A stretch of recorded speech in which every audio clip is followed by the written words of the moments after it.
35, male, have been married to my wife, Rebecca, 32, female, for almost 6 years now.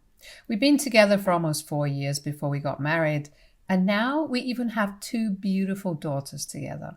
Both of us have lived in Oregon all our lives, and since we live in a relatively small town, everybody knows everybody. And we've been friends since we were kids. We didn't even go to college out of state and opted for the nearest one, and that's how we became friends and eventually got into a relationship. Our families also got along pretty well together until they suddenly didn't because of my parents. For context, my parents stopped talking to me out of the blue just a month before my wedding.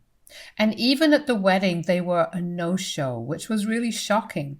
As far as I was concerned, we didn't have any fights or any incidents that could have possibly led to my parents giving me the cold shoulder like that for no reason.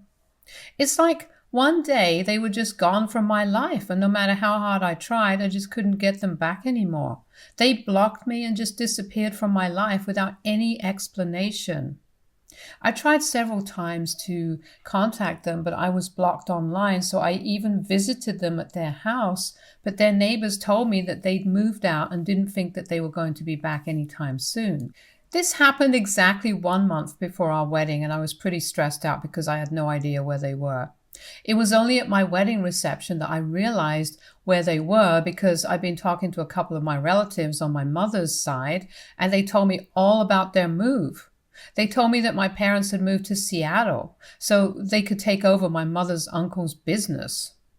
My parents had been working in management for a while, so this was obviously a massive opportunity for them, and I was glad that they took it up. But at the same time, I was pretty disappointed that they didn't think it was important to talk to me before making this huge decision. I was even more upset by the fact that they'd asked a cousin of mine to take over the marketing department of the company and not me, even though they knew that I had an interest in the field and was looking to start something of my own. That company could have been the perfect opportunity for me to get groomed and trained under my parents so that I could eventually take over, just like my parents were taking over for their uncle. I felt like they were depriving me of a huge opportunity on purpose, and I decided that I wasn't going to try and talk to them anymore either, because what they'd done was really selfish and stupid in my opinion. Rebecca was also on my side and agreed with my decision. She even said that my parents not showing up at my wedding told me everything that I needed to know about how much they cared for me.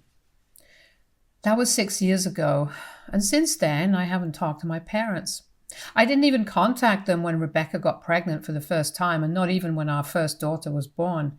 I often put up photos of my family online, and we had a lot of relatives following us, so I knew that my parents would get to know me somehow. But they still never made an effort to get in touch with us. I was very bitter about this for a long time, but after my second daughter was born about 2 years ago, I began to feel like I needed to let this age-old feud go, and made up my mind that if my parents ever bothered to contact me in the future, I would talk to them, even if it was just to get to the bottom of why they'd abandoned me here. And they finally reached out to me a couple of weeks ago. I knew that their business was doing really well, and they were planning to expand and open up a branch here in Oregon as well. I'd heard from a couple of relatives that they were planning to move back here after almost 6 years of working out of Seattle, and if they were going to move back home, I don't think they could avoid confronting me. So they reached out to me online and informed me that they were coming back, and they really wanted to talk to me. They weren't going to move down here permanently for a couple of weeks because they still had a lot of loose ends to tie up back at work, but they could visit for a day or two. So we decided to meet for lunch one day after a short conversation online. This happened almost 2 weeks ago. At lunch, they seemed really happy to see me, and it was as if no time had passed at all. I showed them pictures of their granddaughters, and they almost started crying tears of joy and told me that they could never forgive me for keeping them away for so long and never even bothering to fly out to them. I was extremely confused by that allegation because as far as I was concerned, They were the ones who abandoned me here and left without an explanation. So they couldn't say that to me and blame me for keeping them away.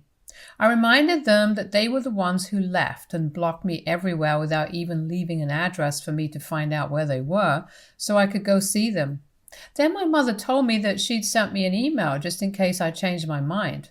And Rebecca was supposed to pass on that message to me even after all the horrible things that I had said to them. By then, I was really confused because I'd never said anything horrible to my parents like they were accusing me of. And neither had Rebecca passed on any message to me. So my father told me about an incident that had taken place all those years ago and was actually the person that they left without a word. Apparently, the day that my parents received the call from my mother's uncle saying that he wanted them to come to Seattle so they could check out his business and come to a decision regarding whether they'd be willing to take over or not because he was going to retire soon and he needed somebody responsible. My mother had worked with her uncle for a couple of years when she was younger, but had moved away after she got married. But her uncle had still held a spot for her in case she wanted to come back to work for him later. My mother thought it was the right time, and so she said yes without a second thought. They called me very excitedly to inform me of this and asked me if I wanted to join them as well, because they knew that I was working in the marketing department at a firm here, but they thought it would be better for me to work with them instead and I could eventually take over as well. The only issue was that business was based out of Seattle and we'd have to move. But it was still possible because I was getting married in a month and we didn't have kids or anything yet, so we just could move along with them and start afresh there. Unfortunately, it was Rebecca who answered their call because I wasn't at home that day and I'd forgotten my phone at home because I thought I was going out with friends after a really long time. Rebecca told my parents that she would inform me as soon as I came back home, and my parents were satisfied with that. But after an hour later, they received a text from me where I'd said that I wasn't going to let them ruin my marriage by misleading me with some slimy little job offer that I didn't even need. The text also said that apparently my parents had been against Rebecca from the very first day and wanted her out, which is why they were trying to buy me out with the enticing idea of a new business. There were a lot of curse words in the text directed towards my parents, which took them by shock because I wasn't one to talk to them that way, especially because they were actually doing a good thing for me. They were shocked and angry, but despite that, they still left me an email with their new business address and told me that I could find them there in case I changed my mind and decided to act less insane. But they still blocked me everywhere else because the things that I'd said to them were unacceptable and unforgivable. They took a flight out to Seattle a couple of days later, and by then it was too late for me to go and visit them.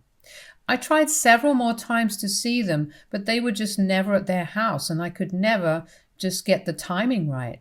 And then I learned where they were from my relatives at the reception and quit trying to contact them at all. So we just ended up never speaking again. After that discussion with my parents, I realized that there'd just been a huge miscommunication, and they seemed to understand as well.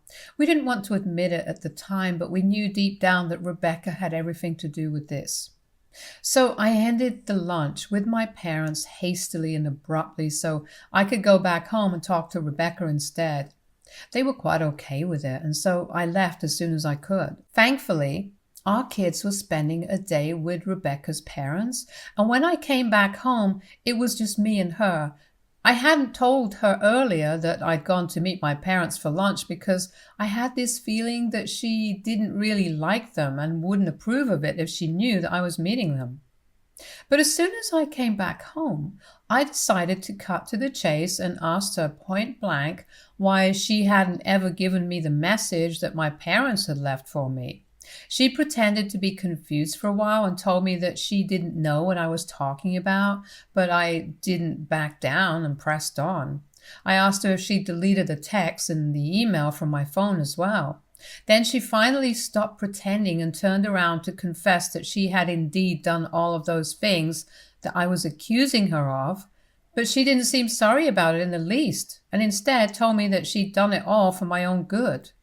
More than devastated that my wife had been keeping such a huge secret from me for so many years, I was just pissed that she didn't even seem sorry about it, and somehow seemed to think that she'd done me a favor or something. She continued and told me that back then she was the one who replied to my parents' messages pretending to be me, and said all those things that she believed were true. She told me that she'd always felt like my parents didn't really approve of her because she wasn't as driven and ambitious as the rest of the people in my family. She was the kind of person who went to college for fun and for the experience, but afterwards she had no intention of working on a career for herself and only wanted to get married and have kids. Not that there's anything wrong with that, but she told me that she thought my parents were judgmental and didn't like her, which is why they were trying to get me to move to Seattle with them just a month before my wedding, so I would ditch her and choose the business instead. She told me that she had deleted all those messages and that email so I wouldn't change my mind about the wedding. She also didn't want to move to Seattle because she couldn't afford to leave her friends and family behind and start over in a new place where she didn't even know anyone. I snapped at her when she said that because to protect her own relationships, she'd ruined two of my most important ones. It was completely unacceptable what she'd done, and I couldn't believe that she was even trying to defend it. For the record, my parents had never been judgmental of her and actually loved Rebecca like their own. So I didn't even know where she got that notion that they didn't like her or approve of her lifestyle choices. And even if she felt that way for some reason, she could have just talked to me and I would have done something to make her feel better. But instead, she went behind my back, and not only did she ruin my relationship with my parents, but she also destroyed any chances that I had at work on my own terms in an area that I was comfortable with, and forced me to stay here and work in a firm where there was hardly any scope for growth for years on end. After my daughters were born, I couldn't even quit my job and do something for myself because I couldn't risk my financial stability now that I had two kids to think of. So thanks to her, I ended up wasting several years of my life in a dead-end job when I could have been working with my parents and growing a business that I would eventually be able to take over and turn into my own. I was really upset and we got into a huge fight that day, but she just refused to apologize for anything that she'd done and kept insisting that she only wanted to do what was best for me. I didn't understand how any of this was for best for me, and to me it sounded more like she just wanted to do what was the best for her or whatever she thought was the best for me. I wasn't a child, and I really feel like I should have been allowed to come to a decision on my own. Even if it was the wrong decision, and even if it was the worst decision that I could have made, at least it would have been mine, and I wouldn't have any regrets about it. I deserved to at least know about this offer that my parents had for me, and she should have had enough faith in me to know that I would make the right call and I would never desert her. But she didn't trust me and decided to take things into her own hands, which just messed everything up for both of us. But most importantly, it messed up the relationship that I had with my parents, and they ended up missing so many important milestones of my life, which I wanted them to be a part of. Like my daughter's birth, and she, no matter how hard she tried, couldn't bring that moment back anymore. I could just join the business now, but those significant moments that I lost with my parents are just forever gone, and there's nothing that we can do about it.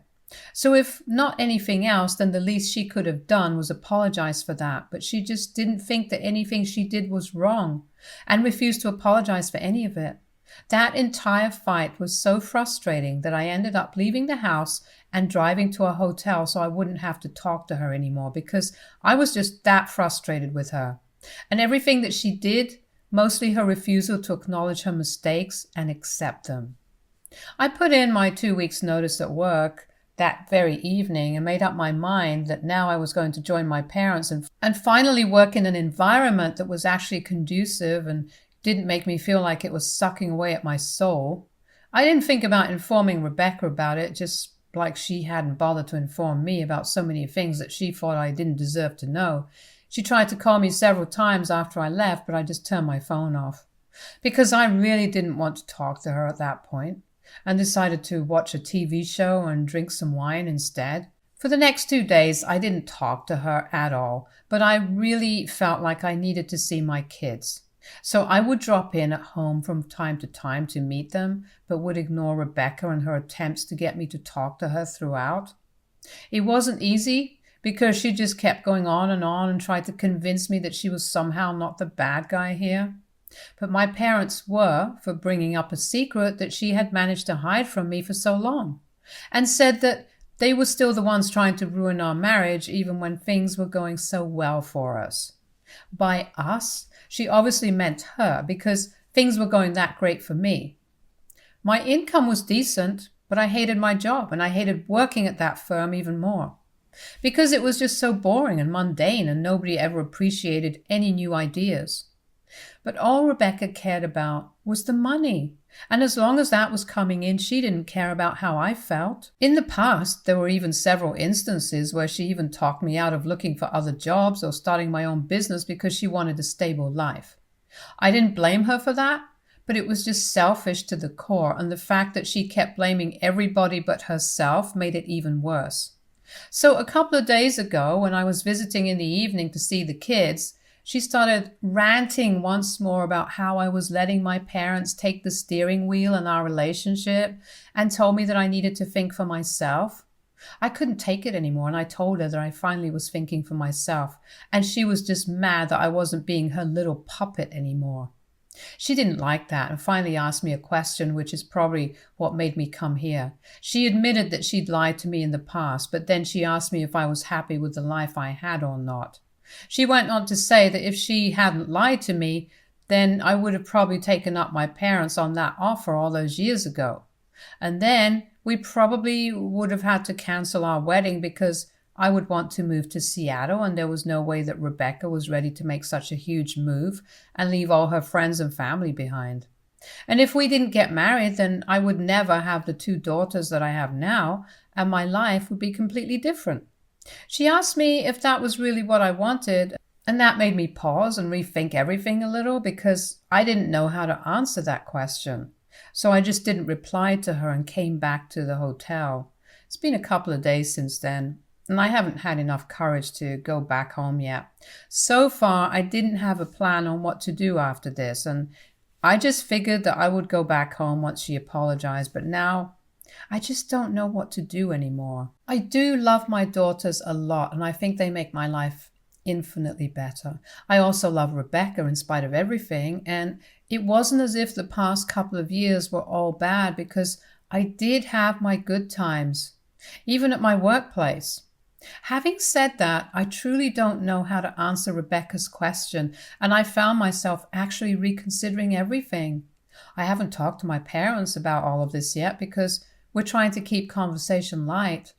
And my friends have no clue what's going on, so I'm here on Reddit hoping that I find some answers. AITA for getting upset with my wife for never passing on a message that my parents left for me. Update 1.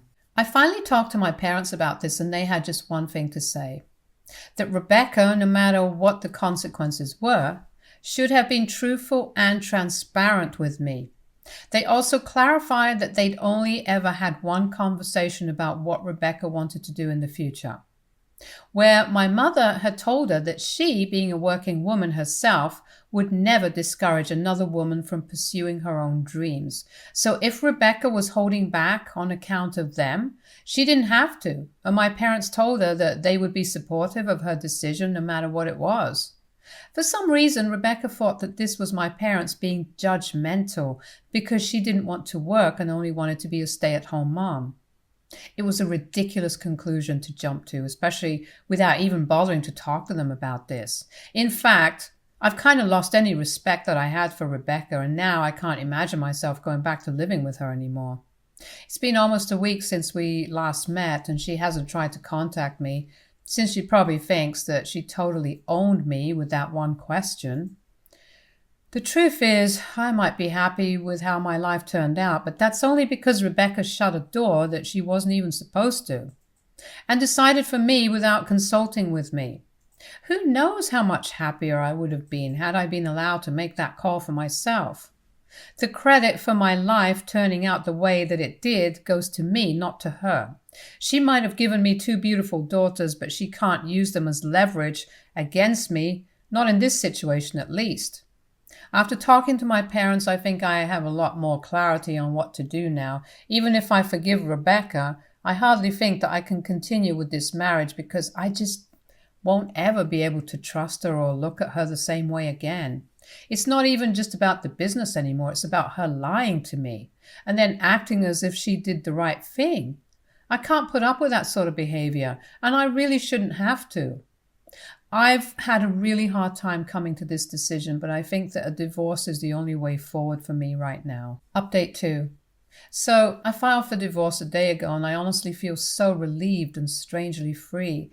It's been hard because I don't get to speak to my kids since I haven't been back to my house for a while, but I really miss them. I've been considering popping in for maybe just 15 minutes, but I don't know how Rebecca is going to take it, so I've been avoiding my family altogether. It's not the right thing to do, but I just don't know what else I can do. It's just a couple of days more that I have to go without my kids because after that, Rebecca will be served with the divorce and then we'll see what happens after that. Update 3. So the divorce proceedings have started, and it's weird because Rebecca actually took the news of the divorce a lot better than I thought she would. I've been a little busy for the past couple of days, so I hadn't been able to post any updates. But when Rebecca found out that I'd filed for divorce, she called me and told me that she knew this was coming. And the only thing that she wanted from me was a promise that I wouldn't demand full custody of our daughters. I promised her that because no matter what would have happened or how bitter the divorce would have been, I never would have taken our kids away from their mother. She might have messed up as a wife, but she was a great mom and I couldn't deny it. It's been a while and we're at the negotiation stage right now. We're trying our best to be cordial and civil to each other, but I can tell that both of us are pretty heartbroken. Neither of us had ever imagined that this was how our marriage would come to an end, but well, it's happening, and it's not easy. Update 4. Quick update here. After almost 7 months, the divorce is final now, and the custody arrangement has also been worked out. I've joined my parents in their business, and since they're opening up a branch here, I'm going to be taking over as the head of that branch. I get the kids for half of the week, and Rebecca gets to keep them for the other half. She got a little too much alimony for my taste. But it's all over now, so I guess I'm cool with it. What matters is that I'm going to have my dream job and finally live a life on my own terms now. Stay tuned for more stories from our girl relationships.